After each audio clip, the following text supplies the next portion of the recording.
Salut à tous, j'espère que vous allez bien. Je prends le temps là enfin de faire une vidéo en direct de mon tout premier jour de vacances parce que c'est important que je vous parle. Moi j'ai créé cette chaîne dans un esprit vraiment de dialogue entre les journalistes, les citoyens, dialogue qui me paraît voilà, assez peu présent.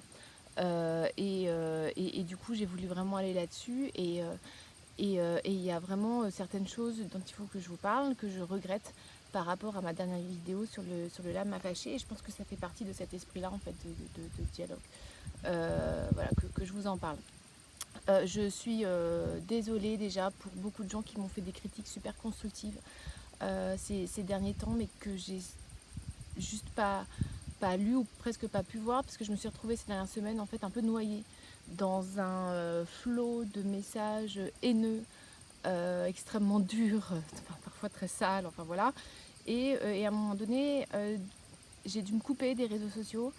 Enfin moi j'ai senti qu'il fallait que je le fasse pour moi parce que voilà je pouvais pas en fait accéder à ces critiques constructives là sans passer par tous ces messages haineux qui m'arrivaient dessus et du coup j'ai coupé un peu. Voilà, notamment pour me protéger, puis pour essayer de prendre de la distance, du recul, ce qui est toujours... Je déteste être un peu la tête dans le guidon comme ça, et donc du coup, voilà, j'ai pas répondu à un certain nombre de critiques, mais là, je suis posée pour le faire, et je suis tout à fait disposée à le faire. Je me suis intéressée il y a quelques mois à une chaîne YouTube qui s'appelle La Main Fâchée, et qui... Enfin, j'ai senti que ce serait hyper compliqué d'enquêter dessus parce qu'il y avait extrêmement peu d'infos dessus à l'époque, à part quelques personnes qui avaient fait des vidéos en s'intéressant surtout au volet un peu plagien, etc. de La Main Fâchée. Et je suis allée sur cette chaîne parce que j'ai vu les ravages qu'elle faisait dans la tête des adolescents. Voilà, je ne vais pas revenir dessus, mais voilà, des millions, hein, d'adolescents, souvent sans que les adultes, professeurs, parents, etc. soient au courant. Et c'était l'aspect très, voilà, très complotiste, un peu fake news, etc. qui m'a principalement, moi, extrêmement dérangée.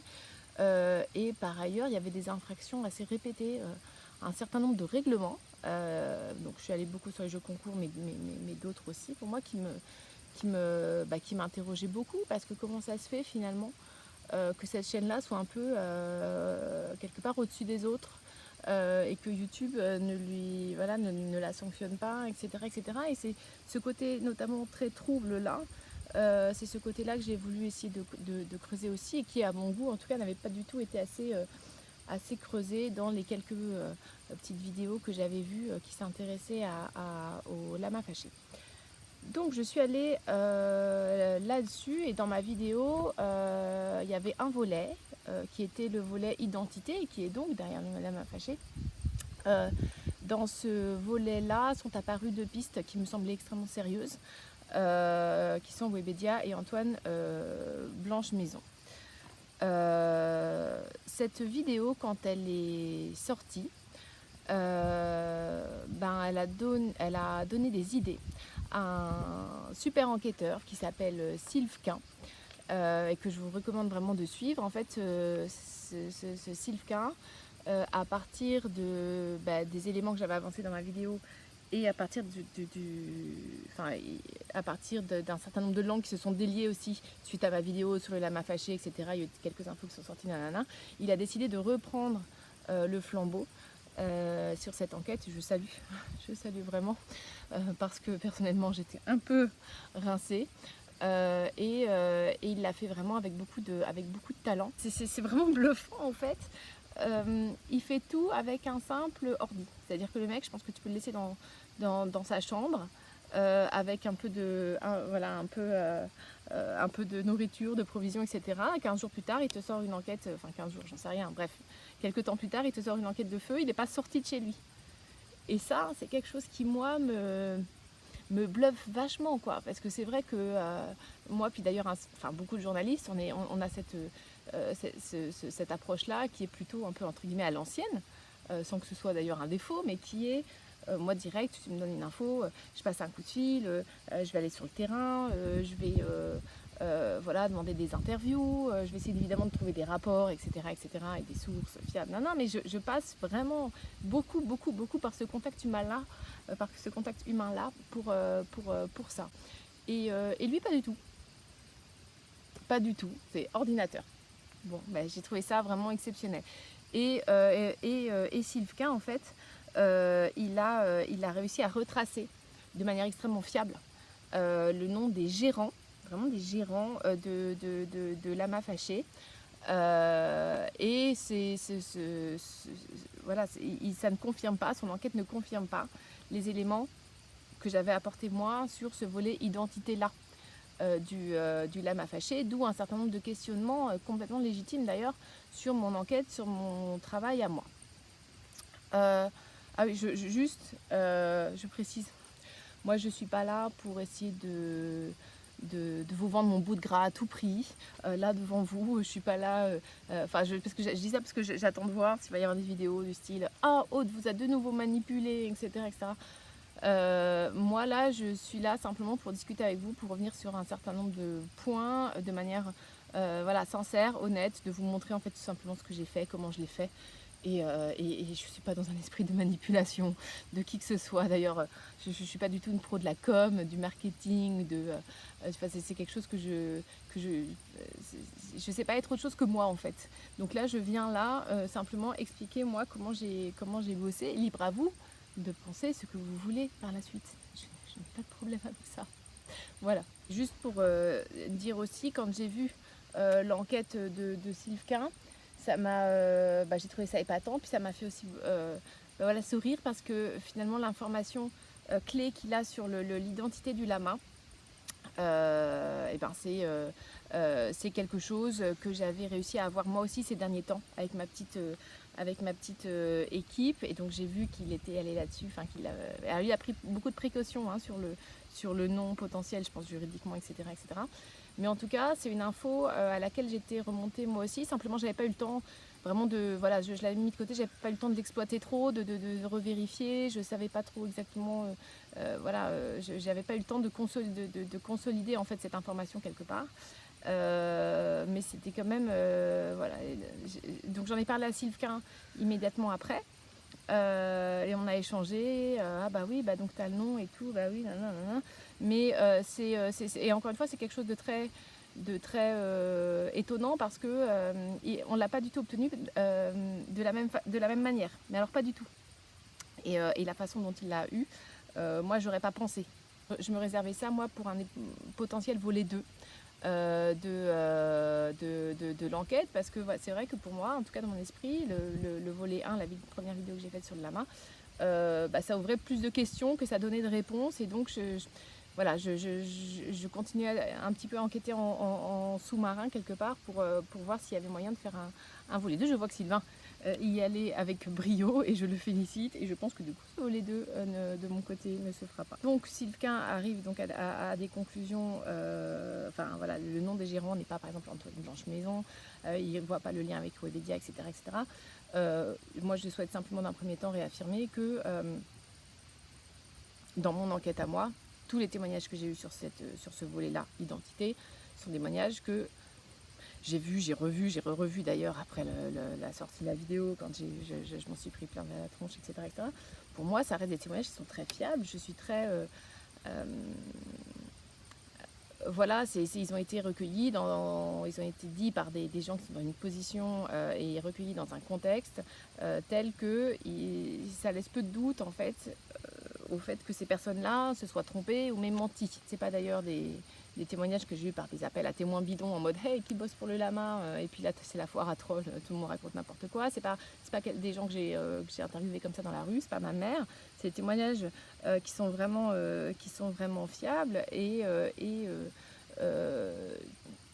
j'en ai eu d'ailleurs plus que ce qu'on a mis finalement dans la vidéo sur chacun des aspects. Et donc pour moi, c'était des témoignages de suspicion, voilà, c'est assez fort. Mais le problème, et là j'en viens vraiment au problème, au mea culpa que je voudrais faire dans cette vidéo, le problème c'est que en fait, il existe quand même, malgré ces témoignages, une faible probabilité, mais enfin je dis faible moi, mais une probabilité, pour que voilà, ni Webedia ni Antoine Blanche-Maison n'aient jamais eu rien à faire avec rien à voir avec le lama fâché, etc. Cette probabilité-là, elle existe. Parce que mes témoignages, ce ne sont que des témoignages, ce ne sont pas des preuves. Voilà. Et le fait qu'il y ait cette possibilité-là, que ça soit invalidé, que ces pistes-là soient mauvaises, et ben ça ne ressort pas assez dans ma vidéo. C'est le fait que ce ne soit pas désamorcé aussi, notamment pour le dernier témoignage sur Antoine Blanche-Maison. C'est pas désamorcé. J'aurais dû désamorcer avec une phrase du style bah voilà, ce que vous avez entendu là, c'est des témoignages forts, c'est quelque chose qui me paraît solide et tout, même si maintenant ce ne sont pas des preuves, et puis peut-être qu'on vous retrouvera pour un volet 2 plus tard sur cette enquête, etc. etc. J'aurais clairement pu faire ça. Le pire, c'est que j'avais préparé une phrase pour ça. Simplement, on ne l'a pas mise parce que d'abord, je sais plus, on l'a sorti sans, et puis on a montré un premier public qui est sorti qu'avec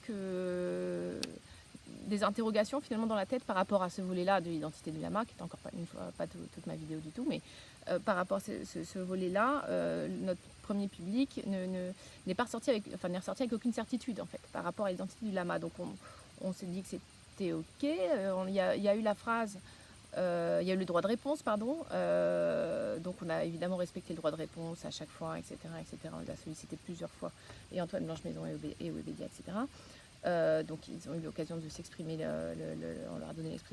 on leur a donné l'occasion de s'exprimer là-dessus. Et puis il y avait cette phrase aussi, par exemple dans le cas d'Antoine Blanche-Maison, il est impossible d'être 100% sûr que Antoine Blanche-Maison soit derrière le lama, etc., etc. Et donc tous ces éléments-là ont fait que finalement on s'est dit que c'était ok, quoi. On a vraiment sincèrement pas vu le problème. Ça nous paraissait carré, et en fait ça l'était pas. Et je suis désolée si ça a finalement donné lieu à cette espèce d'effet de meute pas croyable, notamment sur Antoine Blanche-Maison derrière, etc., etc. L'effet de meute, peut-être que qu'il aurait de toute façon eu lieu, mais en tout cas, si j'avais pris plus de précautions, peut-être qu'il aurait été moins délirant en fait que ce qui s'est passé. C'est aussi moi qui dois m'adapter au format YouTube, parce que je pensais vraiment le maîtriser à fond, parce que entre guillemets, parce que en tout cas j'aime bien les trucs cut, les trucs rythmés, il y a de la surprise, il y a du machin, nanana, je m'arrange toujours pour faire ça, mais là en l'occurrence ça ne s'y prête pas. Il aurait fallu prendre le temps de se poser à la fin pour dire voilà ce que ça valait ces sources-là, ce que ça valait ces témoignages-là, et puis après écoutez, voilà, l'enquête peut éventuellement continuer plus tard, nanana. Voilà. Et donc ça c'est quelque chose auquel je réfléchis depuis un bout de temps, et qui me saoule en fait, parce que je veux toujours faire du mieux que je peux, et quand le mieux que je peux n'est pas fait, et ça me fout les boules. Et puis moi, voilà, c'est vrai que l'identité, je suis allée dessus parce que je trouvais ça super intéressant et tout, mais ça restait pas le cœur de ce que je voulais démontrer du tout dans ma vidéo. Et d'ailleurs, peut-être que si j'avais fait que ça, aller que sur cette identité-là, chose que fait d'ailleurs beaucoup Sylve Quint, c'est vraiment une grosse partie lui de son enquête. Peut-être que si j'avais fait que ça, peut-être que j'en sais rien, mais peut-être que ma vidéo n'aurait pas eu non plus l'impact qu'elle a eu.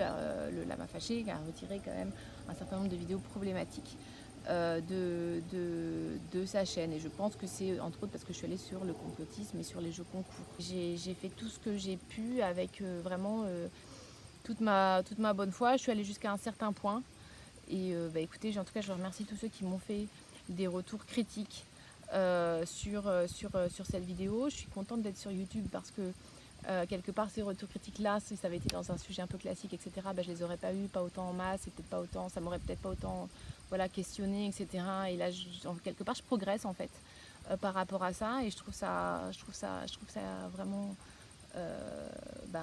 chouette, quoi, salutaire en fait, c'est vraiment salutaire. Puis finalement bravo aussi à Sylve Quint d'avoir fait cette enquête là aussi solide que ça, hein. Le lama, le pauvre, les oreilles qui sifflent depuis un bout de temps maintenant. Mais quelque part, si la lumière est faite là-dessus, c'est génial, quoi. C'est au final aussi tout ce que je peux souhaiter. Et puis écoutez, sinon je vais essayer de continuer en tirant les leçons de ça. Moi je suis je me considère parfois comme un petit colibri qui essaye de faire sa part des choses pour que la société aille à peu près bien, en tout cas n'aille pas moins bien Et aller sur YouTube, bah, c'est pour lutter contre les fake news, ça passe par des moments vraiment de joie, quoi, enfin de satisfaction en tout cas, quand mes vidéos ont de l'impact, etc., sur les fake news, complots et tout. Et puis ça passe par des moments aussi un peu d'autocritique qui me paraissent finalement essentiels pour progresser. Et je vous remercie d'avoir été là pour ça. Et puis bah écoutez, je vous souhaite un bel été. Et puis je vous dis à bientôt pour un prochain What the Fake. Salut!